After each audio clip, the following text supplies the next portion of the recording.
জয় জয় শ্রীরাম। যারা বন্দে মাতরম গাইতে পারবেন না, আপত্তি আছে। আমি সোজাসুজিভাবে বলতে চাই যে তারা এই ভারতবর্ষে একদমই থাকার কোনোই দরকার নেই।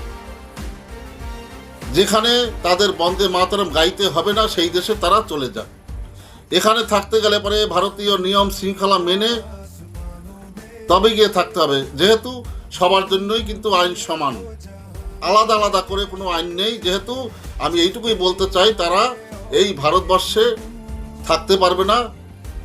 বিনীত প্রার্থনা করি, ভালোভাবে বলি, এখানে থাকতে গেলে পরে এক দেশ এক আইন মেনে চলতে হবে, নয়তো বাংলাদেশ পাকিস্তান একেবারে সোজাসুজি তারা চলে যেতে পারেন, কোনো আমাদের আপত্তি নেই। পরিষ্কার ভাষা। জয় জয় শ্রীরাম।